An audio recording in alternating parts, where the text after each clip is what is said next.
Hello बच्चों, कैसे हैं आप सभी। मैं विपुल आप सभी का स्वागत करता हूं फिर से इस वीडियो के अंदर।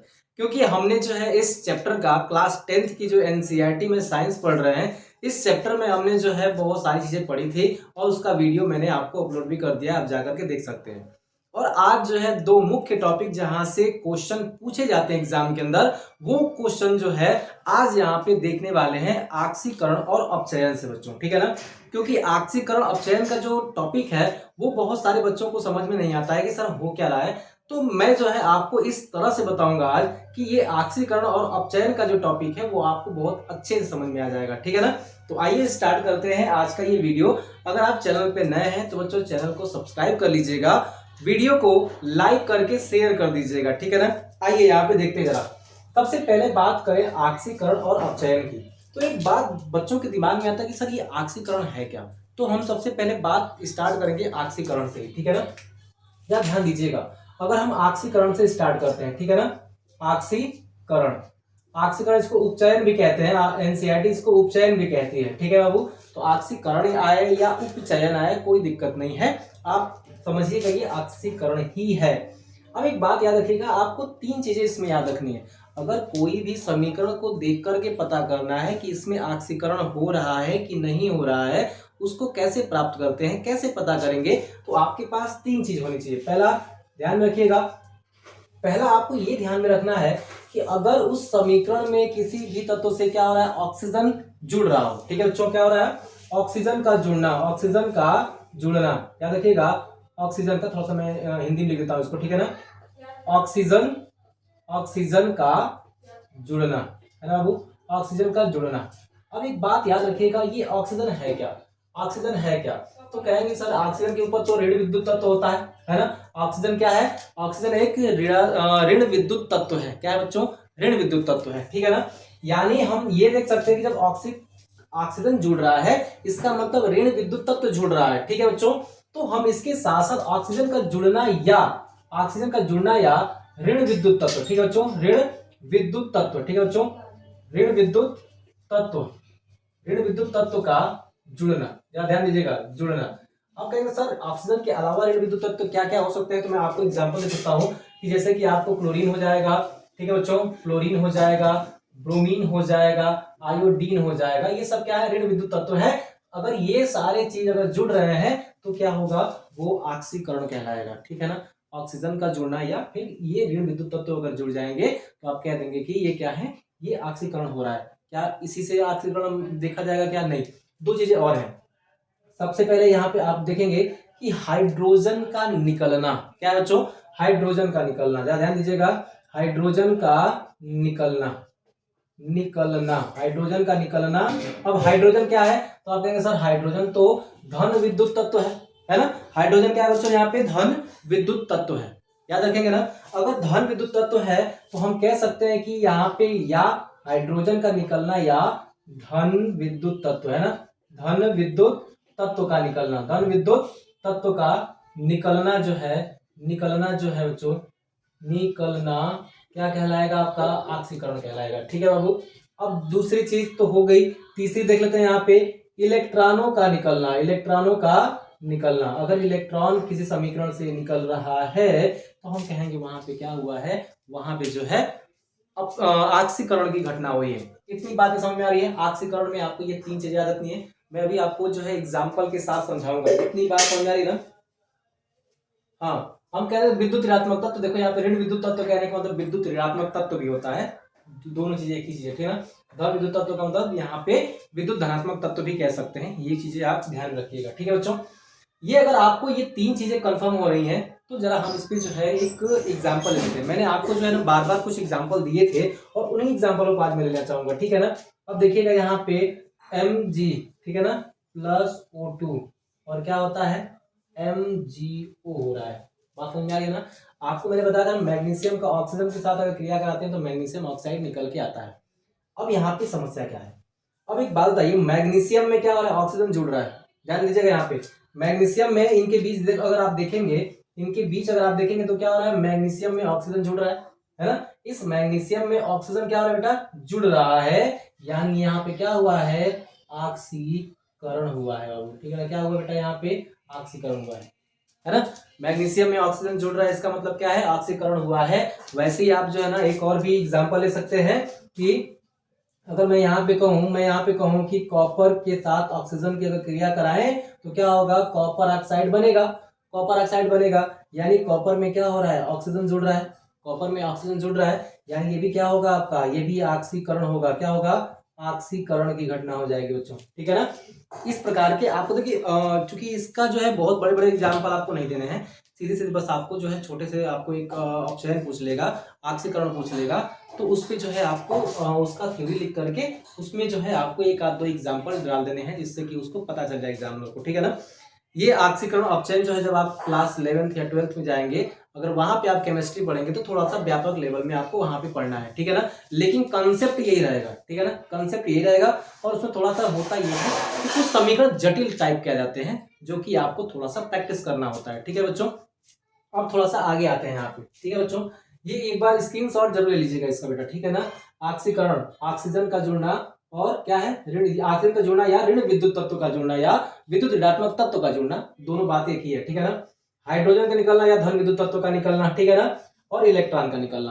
अगर ये तीनों घटनाएं किसी समीकरण में हो रही हैं तो आप कहेंगे कि वो क्या कहलाता है बच्चों, वो कहलाता है आपका ऑक्सीकरण, ठीक है ना। वो क्या कहलाएगा, ऑक्सीकरण कहलाएगा, ठीक है। ये थोड़ा सा आगे चलते हैं, उसका एग्जाम्पल के रूप में आपको मैंने यहाँ पे दो समीकरण दे दिए हैं, ठीक है बच्चों। अब थोड़ा सा जो है हम देखते हैं अपचयन, ठीक है बच्चों। मैं यहीं पे जो है ना अपचयन की घटना देखते हैं, ठीक है। इसको स्क्रीनशॉट ले लीजिएगा ताकि जो है आपको कोई समस्या ना आए, ठीक है। देखो बेटा यहाँ पे अब थोड़ा सा अपचयन की घटना को देखते हैं, ठीक है ना। ये अपचयन क्या है, किस प्रकार से होता है, ठीक है ना, अपचयन, ठीक है बाबू। अपचयन देखेंगे यहाँ पे। अब देखिए जो ऑक्सीकरण था ना उसका जस्ट उल्टा जो होता है ना वो अपचयन होता है। इसका मतलब क्या है, यहाँ पे क्या होगा, उसमें ऑक्सीजन जुड़ रहा था, यहाँ ऑक्सीजन निकलेगा, क्या होगा यहाँ पे, ऑक्सीजन का निकलना, है ना बाबू, निकलना, ऑक्सीजन निकलेगा या विद्युत ऋणात्मक तत्व का निकलना, ठीक है बच्चों। क्या होगा, विद्युत ऋणात्मक तत्व, है ना, विद्युत ऋणात्मक ऋणात्मक तत्व का निकलना बाबू, ठीक है ना, तत्व का निकलना, निकलना। याद रखिएगा वहां पे ऑक्सीजन जुड़ रहा था या विद्युत ऋणात्मक तत्व जुड़ रहे थे, लेकिन यहाँ पे जस्ट उसका उल्टा हो गया कि ऑक्सीजन का निकलना या विद्युत ऋणात्मक तत्व का निकलना जो है ये क्या कहलाएगा, अपचयन कहलाएगा। दूसरा दूसरा और भी है, हाइड्रोजन का जुड़ना। यहाँ पे क्या होगा, हाइड्रोजन का जुड़ना, हाइड्रोजन जुड़ेगा, हाइड्रोजन जुड़ेगा बाबू, ठीक है ना, या विद्युत धनात्मक तत्व, विद्युत धनात्मक तत्व, विद्युत धनात्मक धनात्मक तत्व का, विद्युत धनात्मक तत्व का जुड़ना कह सकते हैं, ठीक है बाबू। जुड़ना, वहां निकल रहा था यहाँ जुड़ेगा, ठीक है बाबू। तीसरा क्या होगा, इलेक्ट्रॉन का जुड़ना, इलेक्ट्रॉन का जुड़ना, इलेक्ट्रॉन का जुड़ना भी क्या होगा आपका अपचयन की घटना कहलाएगी। याद रखिएगा इस चीज को, ठीक है ना, अपचयन की घटना कहलाएगी, ठीक है। अब जरा ध्यान दीजिएगा, अब जरा ध्यान दीजिएगा। अभी मैंने आपको एक एग्जाम्पल दिया था बच्चों, एक एग्जाम्पल मैंने दिया था कि मैग्नीशियम का ऑक्सीजन के साथ क्रिया होता है तो मैग्नीशियम ऑक्साइड निकल के आता है। क्या निकल के आता है, मैग्नीशियम ऑक्साइड निकल के आता है। और मैंने आपको कहा था कि चूंकि मैग्नीशियम में क्या जुड़ रहा है, ऑक्सीजन जुड़ रहा है, इसलिए क्या कहलाएगा, ऑक्सीकरण कहलाएगा, ऑक्सीकरण कहलाएगा। ये पीछे मैंने आपको बताया था, चूंकि क्या है यहाँ तो ऑक्सीजन निकल रहा है ना, लेकिन मैंने आपको पीछे कहा था कि अगर, मैंने क्या कहा था, अगर जो है ऑक्सीजन जुड़ता है, अगर किसी चीज में ऑक्सीजन जुड़ता है तो हम कहेंगे कि वो क्या है, वहां पे क्या हो रहा है बच्चों, वहां पे ऑक्सीकरण हो रहा है। लेकिन एक बार जरा ध्यान दीजिए ना, एक बार जरा इस समीकरण में ध्यान दीजिए, यहां से तो ऑक्सीजन निकला है ना, दो ऑक्सीजन थे, एक निकल गया, दो में से एक ऑक्सीजन निकल गया, इसका मतलब क्या है, यहाँ पे तो अपचयन हुआ ना, यहाँ पे अपचयन हुआ, यहाँ पे कौन सी घटना हो रही है, अपचयन की घटना हो रही है। बात समझ आ रही है ना, यहाँ पे तो आपको ऑक्सीकरण दिखा क्योंकि इसमें ऑक्सीजन जुड़ा है, लेकिन यहाँ देखेंगे यहाँ से तो ऑक्सीजन निकल के यहाँ पे जुड़ा है ना बच्चों, यानी क्या हुआ है, यहाँ पे जो है अपचयन हुआ है। बात समझ में आ रही है इतनी, ठीक है ना। एक बार जो है आप लोग कमेंट करके बता देंगे बेटा कि समझ में आ रही है कि नहीं, ठीक है। बात जो है जो भी चीजें हैं बहुत अच्छे से समझ में आ रही होंगी, इतना जो है थोड़ा सा लेके चलते हैं, ठीक है बेटा। अब सुनिए जरा यहाँ पे, अब वही कॉपर सल्फेट, कॉपर वाला, ठीक है ना। अगर वही में हम देखें यहाँ पे कॉपर के साथ जो है ऑक्सीजन की क्रिया करा देंगे, कॉपर के साथ ऑक्सीजन की क्रिया होगी तो कॉपर ऑक्साइड निकल के आता है, कॉपर ऑक्साइड।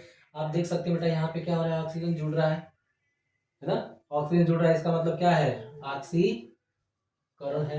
यहाँ पे क्या है, ऑक्सीकरण है। और यहाँ पे क्या हो रहा है, ऑक्सीजन निकल रहा है, इसका मतलब क्या है बेटा, यहाँ पे जब ऑक्सीजन निकल जाएगा तो आप फिर से कहेंगे कि यहाँ पे क्या है, अपचयन है। क्या बेटा, अपचयन है। इतनी बात समझ में आ रही है। ये क्या कहलाएगा, अपचयन कहलाएगा। तो आपको दोनों में जो है डिफरेंस पता चल गया, दोनों चीजें क्या है। अब थोड़ा सा जो है क्लियर हो रही होंगी धीरे धीरे चीजों को, ठीक है ना, याद आ रहा है, धीरे धीरे चीजें क्लियर हो रही हैं। एक जो है मैं एग्जांपल और ले लेता हूँ, ठीक है ना, मैंने एक एग्जांपल और लिया है यहाँ पे, जरा सा ध्यान दीजिएगा। एक एग्जांपल मैं और ले लेता हूँ, ठीक है बच्चों। यहाँ पे है यहाँ पे मैं एक एग्जांपल और ले लूंगा, पोटेशियम। यहाँ पे जो है आप देखेंगे 2KCl potassium chloride plus oxygen. क्या ध्यान दीजिएगा यहाँ पे। अब आपको देखने को क्या मिल रहा है, यहाँ पे एक मैंने और भी उदाहरण ले लिया है, एक और एग्जांपल ले लिया है। आपको देखने को क्या मिला है बेटा, आपको देखने को मिल रहा है कि यहाँ पे जो तत्व है इसमें से ऑक्सीजन यहाँ निकल गया है ना। अगर ऑक्सीजन इस यौगिक से ऑक्सीजन अगर निकला है, यानी कि कह सकते हैं यहाँ पे क्या है, ऑक्सीजन का निकलना। क्या है बच्चों, यहाँ पे ऑक्सीजन का निकलना क्या कहलाएगा, अपचयन कहलाएगा, ठीक है ना। तो आप इसको कह सकते हैं ये क्या हुआ है, अपचयन हुआ है बच्चों। क्या हुआ है, अपचयन हुआ है। जहां भी ऑक्सीजन निकलेगा अपचयन होगा, हाइड्रोजन जुड़ेगा अपचयन होगा, इलेक्ट्रॉन जुड़ेगा अपचयन होगा, ठीक है ना। यहाँ तक बात समझ में आई, कोई दिक्कत कोई परेशानी नहीं है आपको यहाँ पर, ठीक है बच्चों। अब ज्यादा ध्यान देंगे यहाँ पे, ठीक है बच्चों। अब थोड़ा सा कुछ ध्यान देने योग्य क्या बातें हैं, हम यहाँ पे देखेंगे रिडॉक्स अभिक्रिया। बहुत बार पूछा जाता है रिडॉक्स अभिक्रिया, और बहुत सारे बच्चे जो है ना थोड़ा सा समस्याओं का सामना करना पड़ता है उनको, ठीक है ना, रिडॉक्स अभिक्रिया के अंदर। तो मैं आपको थोड़ा सा यहाँ पे बता देना चाहता हूँ रिडॉक्स अभिक्रिया क्या है, ठीक है बच्चों। क्या ध्यान दीजिएगा, रिडॉक्स अभिक्रिया, ठीक है। अगर हम रिडॉक्स अभिक्रिया पढ़ें तो थोड़ा सा आपको याद रखना है, ठीक है बच्चों। रिडॉक्स अभिक्रिया, ठीक है, रिडॉक्स अभिक्रिया, अभिक्रिया, क्योंकि अभिक्रियाओं के प्रकार में जब हम पढ़ेंगे तो सारे प्रकार की अभिक्रियाएं हम देख रहे हैं, ठीक है ना। मैंने आपको उसमें 4 प्रकार की अभिक्रियाएं बताई थी, है ना, अगले वीडियो में। और यहाँ भी 3 प्रकार के बता करके आज जो है पहला चैप्टर आपका समाप्त हो जाएगा। एक एक चीज बता रहा हूँ, ठीक है ना, कि आपको कोई दिक्कतें ना हो। अब रिडॉक्स अभिक्रिया, कोई पूछे सर रिडॉक्स अभिक्रिया क्या है, तो कहना ऐसी अभिक्रिया जिसमें ऑक्सीकरण और अपचयन दोनों होता है, ऑक्सीकरण और अपचयन दोनों होता है, उसको रिडॉक्स अभिक्रिया कहते हैं, ठीक है ना। ऑक्सीकरण अपचयन दोनों होता है, रिडॉक्स अभिक्रिया कहलाती है, ठीक है ना। एक एग्जांपल मैं आपके सामने लेता हूँ, ठीक है बाबू। एक एग्जांपल है आपका कॉपर ऑक्साइड प्लस H2, यानी कि हाइड्रोजन के साथ कराएंगे बेटा, यहाँ पे क्या होगा, कॉपर प्लस H2O निकल के आ जाएगा। अब इसमें हो क्या रहा है, इसमें हो क्या रहा है, तो आप देखेंगे कि सर यहाँ से तो ऑक्सीजन निकल रहा है, ठीक है ना, यहाँ से तो ऑक्सीजन निकल रहा है। अगर यहाँ से ऑक्सीजन निकल रहा है इसका मतलब ये क्या है, अपचयन है। अपचयन है क्योंकि ऑक्सीजन का निकलना अपचयन कहलाता है। लेकिन यहाँ देखें हाइड्रोजन में ऑक्सीजन जाके जुड़ रहा है, यानी ये क्या है, ऑक्सीकरण है। क्या है बेटा, ऑक्सीकरण है। अब देखेंगे कि इस अभिक्रिया में दोनों ही घटनाएं हो रही हैं, इसलिए क्या हो जाएगा आपका ऑक्सीकरण अपचयन, यानी कि दोनों क्या हो गया, रिडॉक्स अभिक्रिया हो गई। कैसी अभिक्रिया हो गई, रिडॉक्स अभिक्रिया हो गई, ठीक है ना। यहाँ पे कैसे अभिक्रिया होगी बेटा, रिडॉक्स। 2-3 एग्जांपल मैं और ले लेता हूँ, यहाँ पे 2-3 एग्जांपल मैं और ले लेता हूँ, ठीक है बेटा। अब देखिए यहाँ पे एक दिया है आपका ZnO, ठीक है ना, plus copper, ZnO plus copper, ठीक है ना। तो यहाँ बन जाएगा आपका Zn प्लस कॉपर ऑक्साइड, ठीक है बाबू। या फिर क्या, सॉरी कार्बन है, कॉपर नहीं है, ठीक है बाबू। अब एक बात आप देखिएगा, ZnO से यानी कि जिंक ऑक्साइड से ऑक्सीजन निकल के क्या हो गया, जिंक बन गया। अगर ऑक्सीजन निकलता है तो क्या कहलाता है, अपचयन कहलाता है बेटा, ठीक है ना। क्या कहलाएगा, अपचयन। कार्बन में ऑक्सीजन जाके जुड़ गया, इसका मतलब क्या है, ऑक्सीकरण है। क्या है, ऑक्सीकरण है। ये बात समझ आई, यानी कि जिसके अंदर, जिस अभिक्रिया के अंदर जो है अपचयन, याद रखिएगा, जिस अभिक्रिया के अंदर अपचयन और ऑक्सीकरण दोनों की घटनाएं होती हैं उसको हम क्या कहते हैं, उसको कहते हैं रिडॉक्स अभिक्रिया कहते हैं, ठीक है बाबू, रिडॉक्स अभिक्रिया कहते हैं। तो यहाँ पे जो है जो मैंने आपको 3 प्रकार की अभिक्रियाएं बताई हैं, अगर आपको समझ में आया हो, अगर आपको ये वीडियो अच्छा लगा हो तो आप कमेंट करके जरूर बताइएगा, और वीडियो को आप ज़्यादा से ज़्यादा शेयर करिएगा बच्चों, ठीक है ना। क्योंकि अगर जितना आप वीडियो को शेयर करेंगे उतना ही जो है बच्चों तक इसकी पहुंच होगी, और हमें भी जो है अच्छा लगता है। एक लाइक जो है ना आपका, वो हमारा जो है एक मोटिवेशन का काम करता है, इतना कह लीजिए, ठीक है ना। तो थोड़ा सा हम जो है कंटेंट को और भी डायनामिक बनाने का प्रयास करते हैं। अब जो है बात करेंगे अगले चैप्टर पे, अगले वीडियो के अंदर, क्योंकि एक चैप्टर को जो है मैंने इस पूरे वीडियो में खत्म कर दिया है। तो कैसा लगा है कमेंट करके जरूर बताइएगा, ठीक है ना। आज के लिए इतना ही, जय हिंद।